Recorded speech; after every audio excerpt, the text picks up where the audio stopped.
បាទសួស្តីបងប្អូនទាំងអស់គ្នាយើងជួបគ្នាសាជាថ្មីនៅលំហាត់ទី9បាទតពី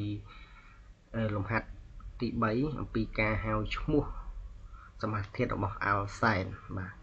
អញ្ចឹងក្នុងពេលនេះផងដែរលោកគ្រូលើកយកនៅលំហាត់ទី9ដែលជាប្រតិកម្មចំហេះបាទអញ្ចឹងបងប្អូនត្រៀមប៊ិចនិងសិភៅក្នុងការកត់ត្រាទាំងអស់គ្នាបាទគេថាចំហេះអេតែនចំនួន 2.68 ក្រាមបាទគេទទួលបានកាបូនឌីអុកស៊ីតនិងទឹកបាទវាដូចអាល់កានដែរពេលចំហេះគឺយើងទទួលបានកាបូនឌីអុកស៊ីតនិងទឹកអញ្ចឹងម៉ាស់នេះបាទគឺជាម៉ាស់របស់អេតែនបាទ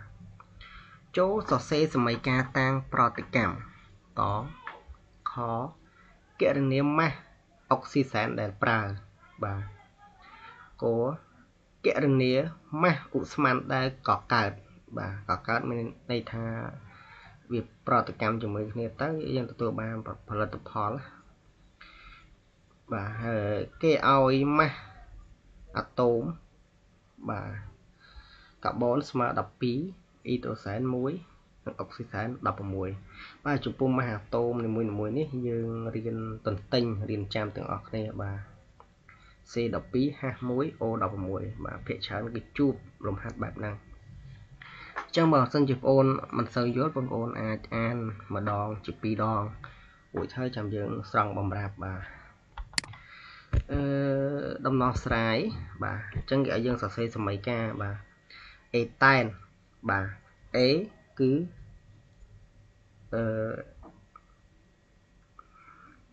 បងប្អូនគិតទាំងអស់គ្នាមើលបាទអាតូមកាបូន C ចំនួនប៉ុន្មាន A បាទអញ្ចឹង C2 បាទ C2 យើងជួសជុលរូបមន្តវា CnH2n អញ្ចឹង C2 H វា4បាទ H4 បាទបូកជាមួយនឹងអុកស៊ីសែនបាទនេះចំហេះអេតែនមានថាបូកអុកស៊ីសែនបាទនេះអញ្ចឹង C2 H4 បូកជាមួយនឹងអូដឺបាទស្មើឲ្យ CO នេះគឺជាកាបូនឌីអុកស៊ីត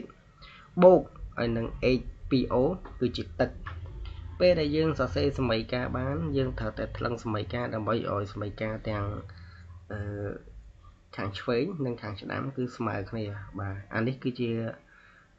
ជាផលិតផលដែលកកើតបានបាទឬក៏ផលដែលកកើតអញ្ចឹងយើងថ្លឹងសមីការមើលបាទយើងមើលនេះ C2 បាទអានេះ C អត់តមានទេយើងដាក់លេខ2នៅទីនេះបាទក្រហមហ្នឹងណា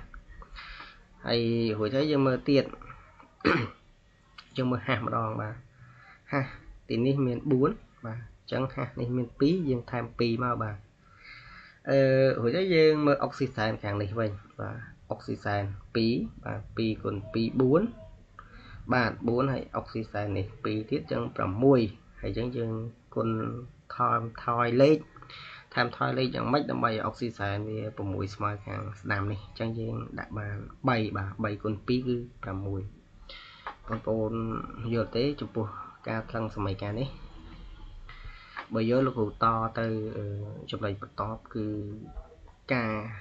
គណនាម៉ាស់អុកស៊ីសែនដែលប្រើបាទគឺម៉ាស់អុកស៊ីសែនមួយនេះអញ្ចឹងនៅពេលដែលយើងស្គាល់ម៉ាស់នេះ 2.8 របស់ម៉ាស់អេតែនបាទតែយើងអាចរកម៉ាស់អុកស៊ីសែនបានទេបាទយើងអាចរកតាមនេះបាទម៉ាស់ពេលដែលយើងស្គាល់ម៉ាស់យើងអាចរកចំនួនម៉ូលរបស់អេតែនបាទរួចហើយយើងទាញតាមសមីការចំនួនម៉ូល2នេះយើងនឹងអាចគណនាម៉ាស់របស់អុកស៊ីសែនបានហើយបាទអញ្ចឹងគណនាម៉ាស់អុកស៊ីសែនដែលប្រើបាទអញ្ចឹងបំរាប់គឺម៉ាស់អេតែន 2.68 ក្រាមបាទហើយអាតូមកាបូន12 H1 អុកស៊ីសែន16បាទហើយតាមសមីការខាងលើបាទសមីការដែលយើងសរសេរនៅចំណុចកមិញនោះអញ្ចឹងតាមរូបមន្តបាទ N អុកស៊ីសែនបាទស្មើឲ្យ M តូចលើ M ធំបាទហើយនាំឲ្យ M អុកស៊ីសែនបាទ âm tôi nhắn vào ấn con này âm thùng và chẳng âm thùng rồi bỏ oxy này và chẳng mà mô với đọc muối và con này phí và bốn chấm bạn vô đọc muối mà phải bằng tê vì tại con này phí với này và chẳng smart oi 30 gram trong 10 mol hay tamสมัยcá này สมัยcá tam สมัยcá và chẳngจำนวนโมลออกซิไซด์នេះបាទស្មើឲ្យ3 ដងនៃចំនួនម៉ូលអេតែនបាទអញ្ចឹងយើងរកម៉ូលរបស់អេតែនទាំងអស់គ្នាបាទរកម៉ូលរបស់អេតែនបាទมันខុសគ្នាដែររូបមន្តដូចខាងលើដែរអញ្ចឹង n អេតែនស្មើឲ្យ m តូចលើ m ធំបាទដោយ m តូចគេប្រាប់មកប៉ុណ្នេះហើយចំពោះម៉ាស់ម៉ូលអេតែនបាទ C នេះគឺ12បាទคูณឲ្យ2បាទហើយយើងត្រូវតែបូកបាទបូកនឹងអុកស៊ីសែននេះអ៊ីដ្រូសែននេះបាទ1បាទ1គុណឲ្យ4ដូចនេះលោកគ្រូសរសេរកាត់ដាក់4ចូលតែម្ដងអញ្ចឹងពេលគុណបញ្ចូលគ្នាស្មើ24បាទ24បូកនឹង4ស្មើឲ្យ28ក្រាមក្នុង1ម៉ូលហើយយើងនាំឲ្យ n អេតែនហ្នឹងបាទស្មើឲ្យ 2.68 ក្រាមបាទចែកឲ្យ